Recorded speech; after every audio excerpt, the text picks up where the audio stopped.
Charging అయిపోతుందండి.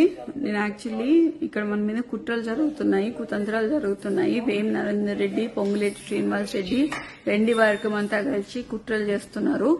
దీంట్లో కడియం శ్రీహరి భాగస్వాములు, అందరూ వరంగల్ అందరూ భాగస్వాములు అండి. బసవరాజ్ సారయ్య, గుండు సుధారాణి వీళ్ళందరూ భాగస్వాములు. మీరు ఎటువంటి సంకోచం పెట్టుకోకండి. దయచేసి చెప్తున్నాను, కార్యకర్తలను కాపాడుకునే బాధ్యత కొండా దంపతులది, కొండా కుటుంబాన్ని. ఎప్పుడు మేము కార్యకర్తల వెనకాల ఉంటాము. మాకు పదవులు శాశ్వతం కాదు, పైసలు శాశ్వతం కాదు. మేము నిబద్ధతతో పనిచేస్తాము, కార్యకర్తలకి వెనకాలని చేస్తాము. మీరు దయచేసి మీ మనోధైర్యాన్ని కోల్పోకుండా మాకు మనోధైర్యాన్ని ఇవ్వాలని మనస్ఫూర్తిగా కోరుకుంటున్నాను. నేను మళ్ళీ లైవ్ లోకి వస్తానండి. ఇక్కడ చాలా అల్లరిగా ఉంది.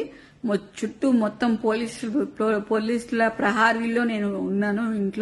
నేను ఇంట్లో ఒక్కదాన్నే ఉన్నాను. ఇప్పుడు అమ్మ కూడా లేదు, నాన్న లేడు, ఇక్కడ అమ్మ లేదు.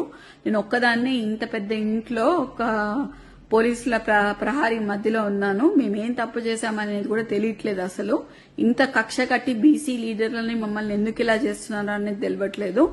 మేం ఫైటర్స్, మీ అందరికీ తెలుసు. నేను ఎట్లాంటి ఫైటర్నో మీ అందరికీ తెలుసు.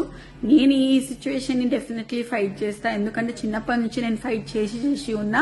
ఇవాళ కూడా నేను ఇంట్లోనే ఫైట్ చేస్తా. ఇవాళ కూడా ఎంతమంది పోలీసు వాళ్ళు వచ్చినా కూడా నన్ను ఎవరు ఏం బీకలేరు, ఏం చేయలేరు. నేను ఇక్కడనే ఉంటా. ఎవరైనా నన్ను తీసుకపోతే మాత్రం మీరు దయచేసి దాన్ని ఖండించాలని, తీవ్రంగా ఖండించాలని నేను కోరుకుంటున్నా. తప్పితే ఇంకా అట్లాంటిది ఏం లేదు. దయచేసి మీరందరూ మా అండ ఉంటారు అని చెప్పి నేను మీకు చెప్తాను. మాకు సపోర్ట్ చేయండి. మీకు మీ అండదండలో మీకు కంపల్సరీగా తోడుంటామండి. Thank you.